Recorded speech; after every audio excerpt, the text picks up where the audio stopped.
Markle thought that one of the most important rules royals have to follow was silly, a former palace worker claimed. They suggested King Charles seemed to agree. In Tom Quinn's book, Gilded Youth: An Intimate History of Growing Up in the Royal Family, a former staff member claimed that Meghan struggled with one rule during her time as a working royal. The royal source claimed that the Duchess of Sussex hated being controlled by royal protocol. One of the most important rules in the royal family is the red carpet at Nausori Airport in Fiji, October 2018, was more than just a ceremonial welcome. It was a stage for a silent, gripping drama of divided loyalties. As Prince Harry and his bride of just 5 months, Meghan Markle, descended the aircraft steps into the humid Pacific air, they carried with them not only the hopes of a newlywed tour, but the immense, invisible weight of a millennium-old institution. What unfolded in the following minutes, captured in a now iconic piece of footage, would be dissected for years to come as the first major public fissure between Harry's ingrained royal self and his new, unwavering allegiance to his wife. Body language expert Judi James, analyzing the clip for the Daily Mail, pinpointed this moment as the instant a duty-bound Prince Harry was visibly torn, caught in the crossfire between centuries of protocol and the relentless desire of Meghan Markle to rewrite the royal script, hand in hand. The scene, on the surface, was one of triumphant arrival. Crowds cheered, traditional dancers performed, and officials beamed. Yet, as the couple began to walk the ceremonial line, a subtle ballet of hesitation and pursuit began. Meghan, radiant in a striking blue dress, her smile wide and assured, reached for her husband's hand, a natural, affectionate impulse for any new wife. Harry, however, kept his arms purposefully at his sides, his gaze fixed forward on the dignitaries ahead, his stride measured and official. In that split second, the conflict was born. Miss James observed a prince suffering from divided loyalties and conflicting priorities. Here was the Queen's grandson, a man who had performed these walkabouts since childhood, muscle memory dictating a solo, regal progression. And here was Harry the husband, whose world had recently been reoriented entirely around the woman now slightly behind him, her hand seeking his in a bid for unity. Meghan, undeterred by the first silent refusal, made a second, more deliberate attempt. She quickened her step, a move Miss James described as speeding to catch up, and reached not for his hand but for his arm, applying a gentle touch that was less a request and more a registration of her intention to recouple. Harry's response was a masterpiece of awkward compromise. He did not fully take her hand, nor did he shake her off. Instead, as Miss James brilliantly dissected, he performed a gestural cartwheel, twisting his right arm behind his back in a contorted motion that allowed their fingers to briefly clasp out of the direct sightline of the cameras ahead. It was a classic Hollywood toe-along pose, one that physically connected them but maintained the formal hierarchy of him leading and her following, making the Duchess look, in the experts' words, like a protected and precious star being ushered through the crowd. The tension, however, did not dissipate with this clumsy linkage, it merely shifted form. As Harry paused to engage in what was supposed to be a solo chat with a member of the Fijian welcome party, Meghan closed the gap, her body angling into the conversation, her smile unwavering. Harry's reaction was a slight, almost imperceptible turn of his head toward her, a micro-gesture that Miss James interpreted as a clear, non-verbal signal. This is a solo gig. The attempted handhold, the intrusion into the solo exchange, it all culminated in what the expert termed an awkward barrier ritual, a physical and psychological space where his duty and her desire created a palpable wall between them, even as they stood side by side. This Fiji protocol predicament was not an isolated misstep by a rookie royal. It was, rather, the first major public enactment of a theme that would come to define the Sussexes' entire abbreviated tenure as working royals, the politics of the clasped hand. Throughout 2019, their tours were marked by a constant, deliberate physical tethering. In contrast to the polished, parallel professionalism of the Prince and Princess of Wales, whose body language often spoke of coordinated independence, a united front maintained through glances and mirrored posture rather than touch, Harry and Meghan presented as a single, inseparable unit. Their hands were their mission statement. In Morocco, they held hands while sitting apart, leaning in. In South Africa, they walked intertwined through crowds.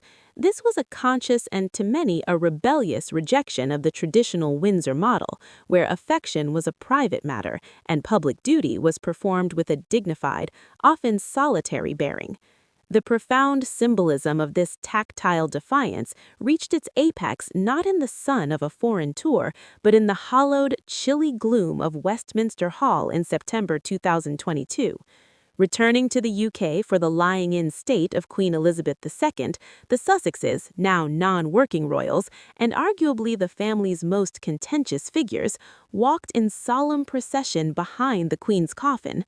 The choreography for such an event is meticulous, somber, and impersonal.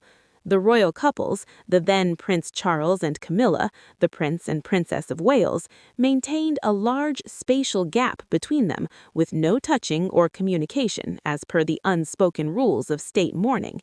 They were individual pillars of grief, representing the institution. Harry and Meghan, however, deviated from the script. They walked with their hands firmly, unmistakably clasped.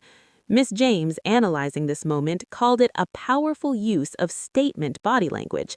In the midst of the ultimate royal ceremony, surrounded by the architecture of tradition and the eyes of a grieving world, they issued a rebellious statement. Their clasped hands were an intentional rebuke to the expected detachment. They signaled, louder than any interview, their identity as a closely welded couple who would present a non-negotiable romantic narrative, even here, even now. It was the culmination of the Fiji dynamic, no longer a hesitant prince torn between protocol and his wife, but a united front consciously choosing the wife over the protocol, even in the Queen's final presence. To understand the relentless quality ascribed to Meghan in Fiji, one must look to the seismic cultural collision happening beneath the surface. The woman who reached for Harry's hand on that tarmac was not merely a lovesick newlywed. She was a successful, self-made American activist used to dictating her own schedule, crafting her own brand, and speaking her mind. Thrust into the heart of the firm, she encountered a world of unyielding rules she later described as feeling inauthentic. In her Netflix series, she confessed to wearing clothes that were not very myself and feeling she couldn't be as vocal. In an interview with Bloomberg, she cited the mundane but symbolic mandate of having to wear nude pantyhose all the time as an example of the constraints that stifled her sense of self. Royal biographer Tom Quinn, in his book Gilded Youth, paints a picture of a woman profoundly shocked by the palace protocol and by the fact that she was and never could be first in the pecking order. For a global superstar, used to being the lead on a call sheet and the focus of a narrative, the realization was galling. Quinn claims Meghan hated the fact that she had to do what she was told and go where she was told in the endless and, to a large extent, pointless royal round. Her response, as perceived from within the institution, was not just to participate, but to attempt to outshine every other member, including the monarch herself. This created an impossible tension. Her attempts to carve out her own independent career, to do humanitarian work with a modern Meghan-marked flair, were seen not as innovation, but as insubordination, a refusal to sublimate the individual to the collective. This is the critical backdrop against which the Fiji handhold saga must be viewed. When Meghan reached for Harry, she was not just seeking comfort, she was instinctively asserting the partnership model she understood. In her world, a power couple presented as a united, tactile team. She was, in that gesture, trying to import a Hollywood paradigm into a Windsor pageant. Harry, the man born into the pageant, was literally pulled in two directions. His body language in Fiji, the stiff stride, the averted gaze, the contorted arm, was the physical manifestation of a man whose very identity was under reconstruction. He was the duty-bound prince, knowing that walking first, engaging sola was the correct form, but he was also Harry, the man who had found salvation from institutional loneliness in this very woman. To reject her hand was to reject the lifeline she represented.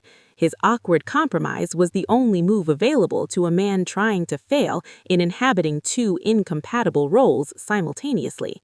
The legacy of that Fiji moment is the key to understanding the Sussexes' entire trajectory. The torn prince of October 2018 has, in the years since, made his choice decisively. The conflicting priorities have been resolved not through a graceful synthesis of old and new, but through a wholesale rejection of the old framework that created the conflict in the first place. The relentless desire for a reclassed hand has evolved from a point of awkward protocol breach into the foundational symbol of their post-royal identity. They are, as Judi James foresaw in their Westminster Hall walk, a non-negotiable unit.